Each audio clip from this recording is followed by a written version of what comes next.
Hablar de mujeres o escribir sobre ellas no debería ser ninguna novedad si conociéramos que, al igual que con los hombres, históricamente hablando, siempre las hubo. Mujeres valerosas en múltiples campos que lucharon y aportaron su invaluable grano de arena para poder obtener los logros que hoy, como sociedad, todos nosotros disfrutamos y pocos se lo reconocen. Las hubo buenas y malas. Unas fueron reinas, princesas, luchadoras sociales, investigadoras, deportistas, amantes, dirigentes políticas, rompedoras todas ellas en su momento, con los paradigmas establecidos socialmente. Para conversar sobre alguna de ellas, hoy charlamos con Juan Ruiz García, escritor que, con su estilo desenfadado e irreverente, recientemente publicó su libro La historia tiene nombre de mujer. Una semblanza sobre 74 mujeres de aquí y de allá que les invito a leer, pero mientras tanto disfruten de la entrevista. Muy buenas tardes, Juan. ¿Cómo estás tú? Buenas tardes, yo bien, razonablemente bien. Perfecto, me alegra muchísimo. Mi interés en conversar contigo, Juan, es porque recientemente, el 14 de mayo, presentaste en Totana el libro La historia tiene nombre de mujer. Lo presentarás posteriormente en Murcia, hablaremos luego al final de la entrevista de ello, pero me gustaría conversar contigo sobre el libro que has presentado porque, con tu estilo particular de escribir, haces una pequeña semblanza de 74 mujeres que fueron protagonistas en diferentes épocas de la historia. ¿Okay? Protagonistas importantes, además. ¿Qué te llevó a escribir ese libro, Juan? Bueno, en realidad el libro, la salida coincidió con el Año de la Mujer sin que yo tuviera eso pensado. Hace 4 años, mientras yo buscaba mujeres, o sea, gente para la historia de España, para mi libro Visitas a la historia, encontré mujeres interesantes, mujeres importantes, y sin darme cuenta las fui guardando para buscar ampliación de sus biografías en un libro solo de mujeres. Además de eso, busqué otras tantas y hasta en este momento hay 74 en ese libro y voy con el segundo, que llevo ya unas cuantas.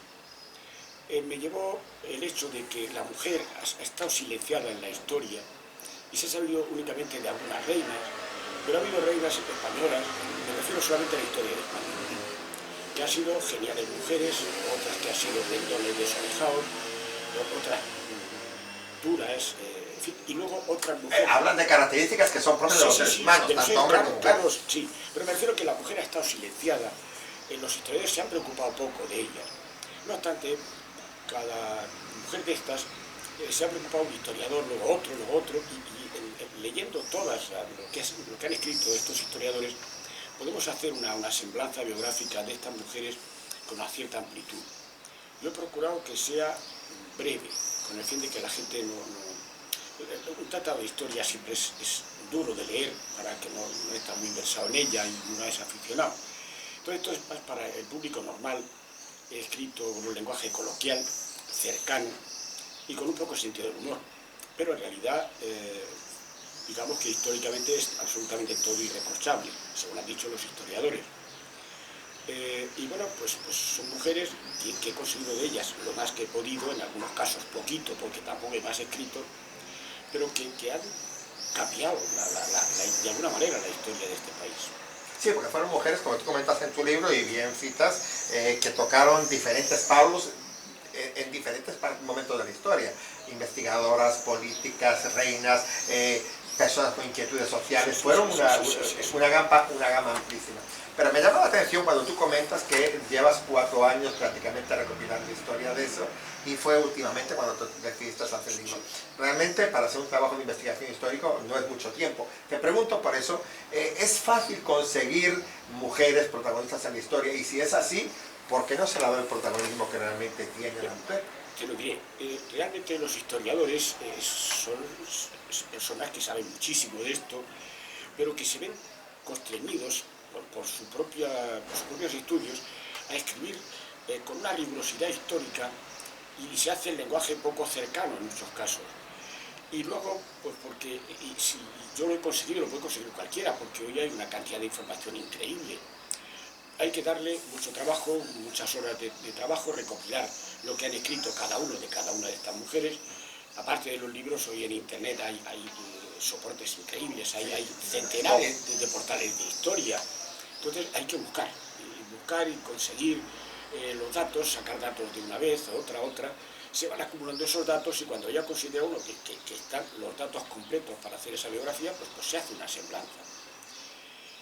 ¿Por qué breve, 4 o 5 páginas de un libro? Pues porque la gente lee una condensación de la vida de esa mujer, resaltando generalmente algo que el título que ya le pongo va diciendo.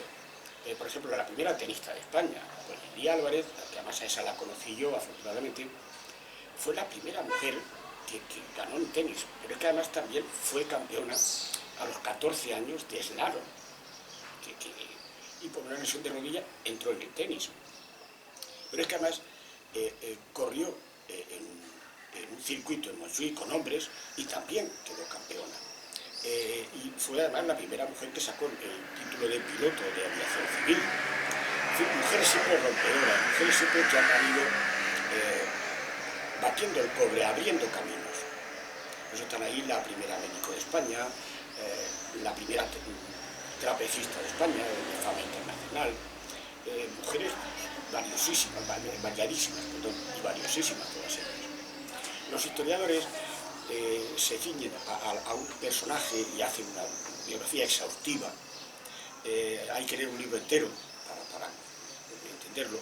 Yo los he leído, afortunadamente, y los seguiré leyendo porque me gustan. Pero lo que yo hago es simplificar un poco y hacer muy asequible el personaje. Claro, porque desgraciadamente, o no sé si afortunadamente, vivimos en la sociedad de los tips. O sea, todo lo que tú no consigas leer en página y media y en 5 minutos ya no tiene interés. Claro, ese es el problema de la gente que lee poco, por desgracia. Sin embargo, leyendo es como nos hacemos mayores, nos hacemos personas. El leer nos acerca a la realidad de nuestra vida, nos hace más sensibles. Sí, y nos hace valorar a veces también, como tú comentas, Juan, el leer sobre ciertas personas, sobre la historia, nos hace entender que a veces lo que se está luchando y defendiendo hoy no tiene sentido, porque está ampliamente reivindicado. En muchos casos ocurre así. Pero bueno, hay tics históricos que permanecen, yo no sé por qué razón. Aquí o se es de derechas o se es de izquierdas, y en lugar de ser adversarios políticos son enemigos. En fin, se llevan estas cuestiones a unos extremos innecesarios. Creo que leyendo más, nos leemos más permeables, más dúctiles, más cercanos, más empáticos, porque en realidad creo que al mundo le falta empatía. Hay que acercarse a la gente, hay que buscar a la gente y ser receptivo, en todos los casos, en toda nuestra vida. Comentaba la persona que te prologó el libro, María Martínez Martínez, catedrática de Historia de la Universidad de Murcia, comentaba en el prólogo de tu libro que decía que, haciendo mención a las mujeres, que fueron mujeres destacadas que forjaron su vida condicionadas por los paradigmas culturales del momento. Ello una cuestión bastante complicada. En este momento, Juan, ¿tú crees que esos paradigmas se han roto, se están rompiendo? ¿O qué piensas? Hombre, se han superado muchísimas barreras, esto es evidente, pero todavía quedan cosas que limar, cosas que claro, todavía queda un idiota que pega a las mujeres, que mata a las mujeres, que desprecia a homosexuales, que son residuales, que son muy pocos, ciertamente. Quiere decir que algo se ha avanzado, mucho se ha avanzado, pero todavía queda, y hay cosas que habrá que romper, pero creo que eso solo se hace desde la cultura, desde la educación. No hay más ninguna cosa que te mejore más que leer, que educarte, con lo cual te hace más empático, más receptivo y entiendes más fácilmente que la posición del otro tiene sus razones y puedes discutir, dialogar con esa persona y llegar a puntos de acuerdo. Entonces, hoy claro que es necesaria ciertas reivindicaciones, que a mí me parecen innecesarias. Pero claro, a mí innecesarias. Y para mí personalmente innecesarias. Innecesarias. Claro, pero en la sociedad en general todavía no ha llegado esto a mí. Siempre, la verdad es que afortunadamente es residual. No hay que darle tanta importancia en el sentido de que no son tantos. Es evidente que hay muchos crímenes, demasiados. Para mí ya solo uno es suficiente, una muestra de violencia ya es suficiente, ya es demasiada, pero que cada vez son menos. Y luego además no hay que olvidar que tenemos una población inmigrante con otra educación diferente a la nuestra. Y claro, eso entra dentro de nuestra globalización y también están en España y son crímenes que ocurren aquí. Yo no voy a entrar en disquisiciones de quién más y quién menos, esa no es mi guerra.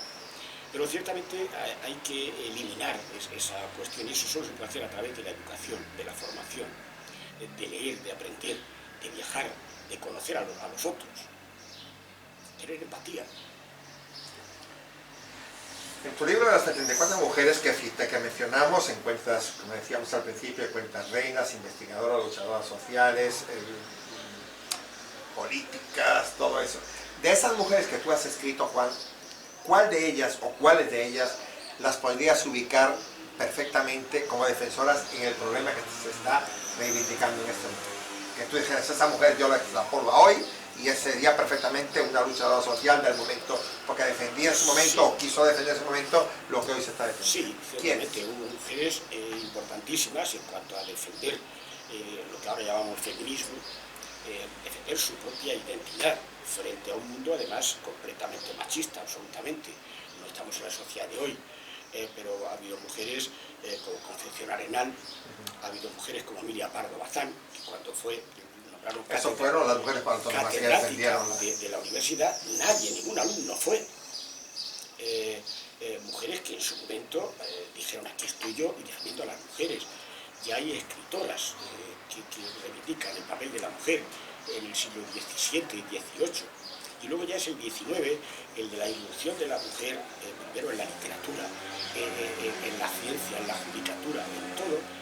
Es el siglo XIX el siglo más terrible de la historia de España, en el sentido de inestabilidad política y social, cuando aparecen mujeres importantísimas, mujeres que han dejado una impronta que hoy, gracias a ellas, porque empezaron esa lucha, se llega a la situación que tenemos hoy, que no es ideal, pero es muy diferente a la de entonces.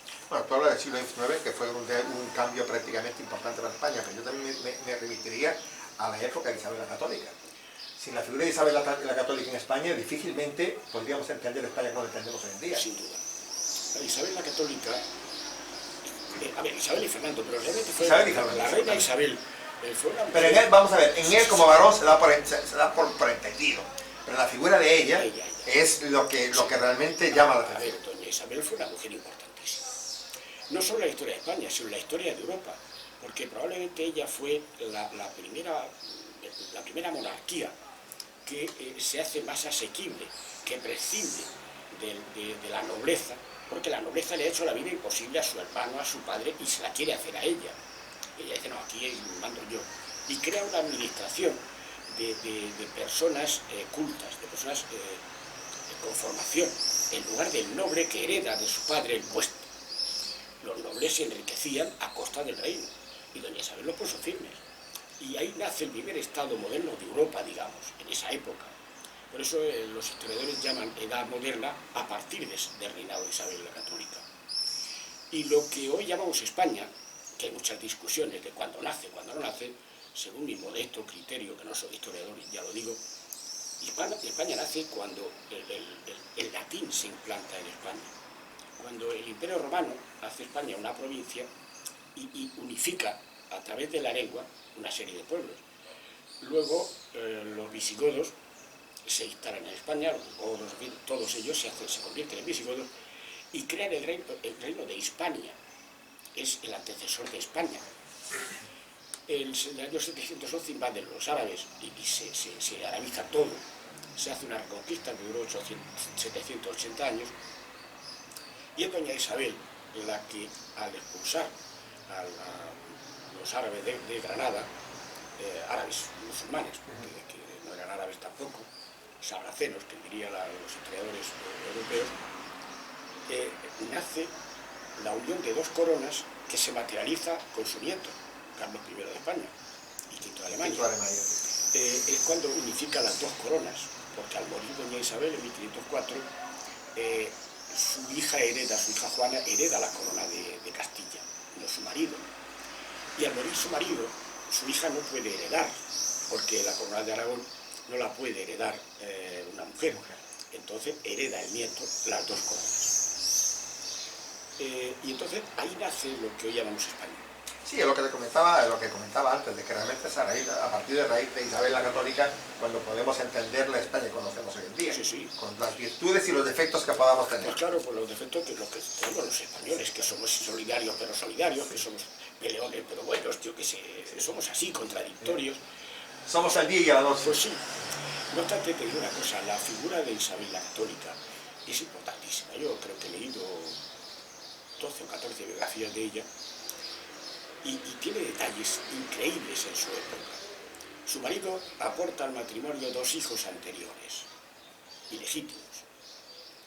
Y ella, a esos niños, le daba clase de latín junto a los suyos. El cardenal Mendoza tenía hijos también y era cardenal, ilegítimos, claro. Y ella... Eran sobrinos. Bueno, no eran hijos, sí, pero bueno. Entonces, doña Isabel los tenía con los suyos y le daba clase de latín. Ella fue una gran latinista porque tuvo la gran suerte, el poder de tener con ella a la latina, la gran mujer Beatriz Galindo, que fue la primera latinista mujer que ha habido en España y posiblemente en el mundo, y fue una gran profesora. La reina hablaba latín perfectamente y lo enseñaba. Y lo enseñaba a los hijos del cardenal Mendoza. Y el cardenal Cinero le dijo: Majestad, ¿por qué enseña usted a estos hijos, a estos niños?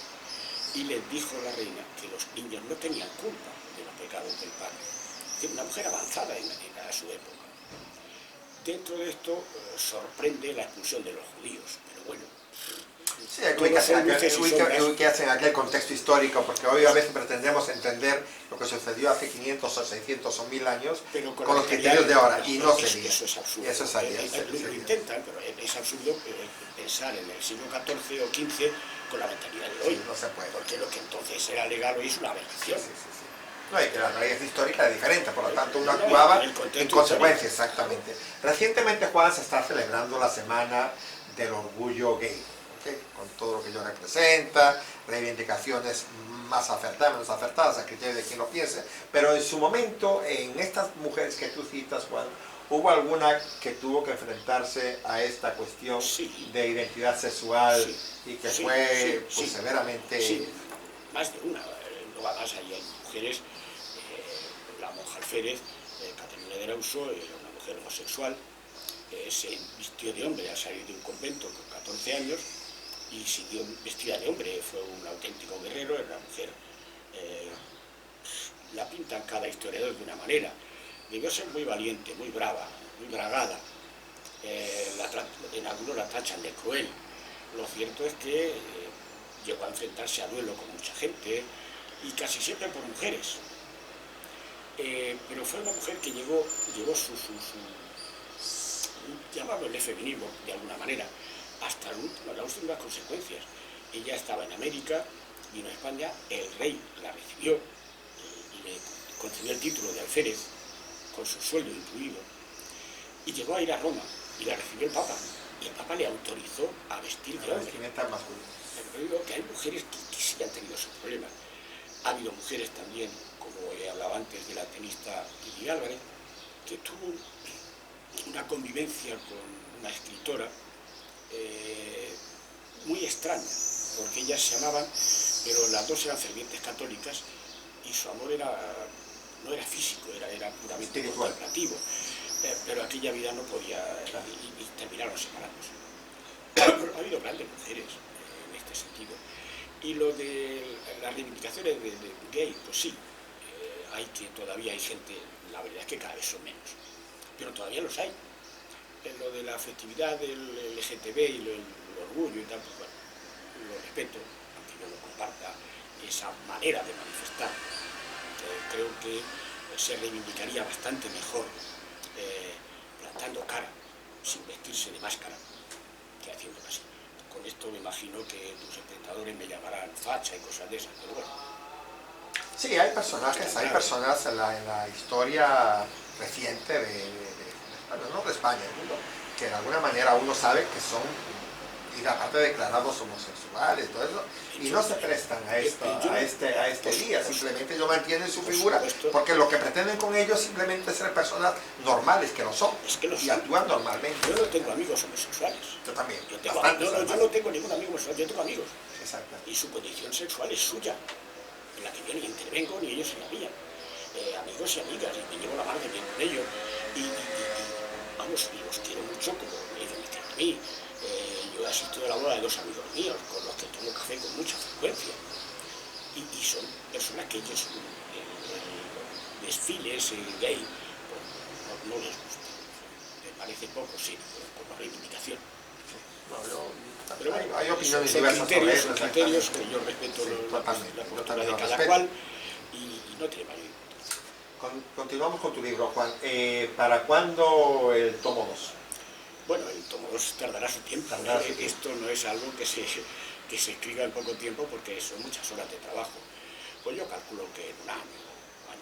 Este libro que presentaste ahora aquí en Totana, el día 14 de mayo, lo presentas en Murcia en septiembre, Dios mediante. Sí. ¿Tienes fecha ya o no lugar? Tengo todavía fecha. No sé si lo haré, estoy ahí viendo. Ni siquiera quién me lo va a presentar porque hay candidatos que se han ofrecido y la verdad es que todos son interesantísimos, importantes y me cuesta trabajo decidirme por uno sin molestar a otro. Con lo cual puede ser que me ocurra lo que con el libro anterior, que lo presenté 2 veces en Murcia con 2 personas diferentes. Posiblemente lo presente o en el Salón de Espejos de Romea o en la misma plaza del Romea, en el Salón de Actos de esta entidad bancaria Caja... el Alzheimer que lleva Cajamar, la calle. Cajamar. Entonces, ahí estoy todavía. Informarás oportunamente de ello. Sin duda, se avisará suficientemente. ¿Dónde podemos conseguir el libro que tienes en este momento? El libro se puede comprar en Amazon. En Amazon. Todos mis libros, por lo menos 13 de ellos se pueden conseguir en Amazon. Amazon Libros, Juan Ruiz García, y ahí salen. Aparte de eso, a partir de septiembre estarán también en Murcia en la librería Diego Marín y González Palentia y Antaño, las 3. Bueno, aquí en Totana todavía no lo sé, pero espero que esté pronto. Juan, ha sido un placer conversar contigo y te invito a que en otra próxima oportunidad pues acudas aquí y conversemos, como siempre es un honor conversar contigo porque hablamos de una cosa de la otra y eso es interesante y ligero. Yo sí me estoy abierto. Un placer. Igualmente, muchas gracias. Gracias a ti, Juan.